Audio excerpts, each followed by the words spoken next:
Hi, Lee. I want to talk about charity challenges and Ferguson. First, I did the Ice Bucket Challenge, and I challenged you to do the Ice Bucket Challenge, and we both did it. I'll put my video here, your video here. Anyway, that was fun.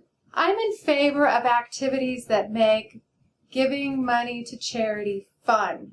It increases awareness of the problem, whatever problem that charity addresses, and it also motivates people to give money, not just because it's the right thing to do and socially you look good with your peers, but also because it's fun. And the Ice Bucket Challenge is really fun. And there's also been criticism, people are giving so much to ALS, they're not giving as much to other charities. And I think there might be some truth to this if you happen to be in the income bracket that, say, John Green is, where you have a large amount of money that you set aside for charity, and that money always goes to charity. If you give some to another charity, you're not going to give it to the charity that you normally would.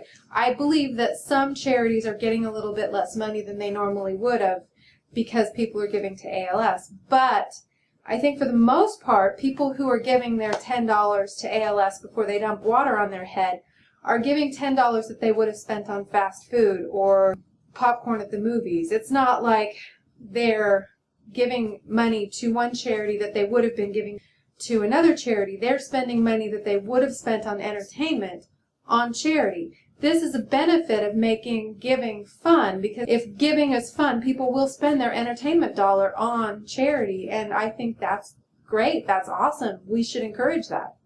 Another thing that I have seen happen is people who don't, for one reason or another, don't want to be on camera, don't want to dump ice on their head, or are really broke. And let's face it, most of the people I know work retail, and most of them don't have a lot of money. So being really broke is actually a valid objection to giving to charity. If they don't want to do the challenge, they get teased and kind of bullied into feeling like, they're horrible people for not participating.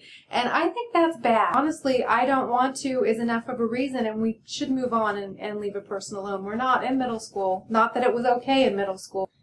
And I also wanted to talk about Ferguson. I feel like something needs to be said. An unarmed boy was shot 6 times and killed.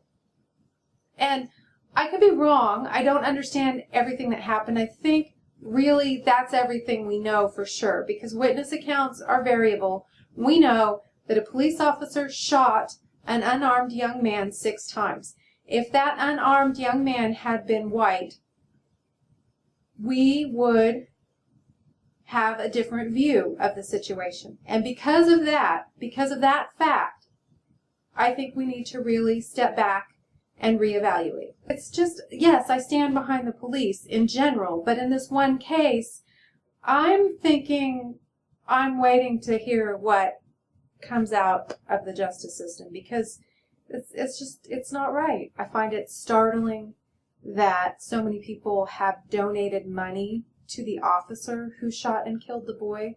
Like, why is the man who was killed on trial here? It doesn't make sense to me. And maybe the officer, I don't see it. I don't think that it's true that the officer is innocent. But if what he did was completely justified, then great, fine. He, keep his job going with his life. Why would we need to be donating him money? He's not a victim of anything. Not a victim of anything. That is my feeling on the matter. I really would be interested to hear your perspective, because it's really yucky and sad, and I feel like I should have spoken out about it sooner, but I just really wasn't sure what to say. My name is Marilyn. This is Two Awesome Women, and I think you're awesome. Bye-bye.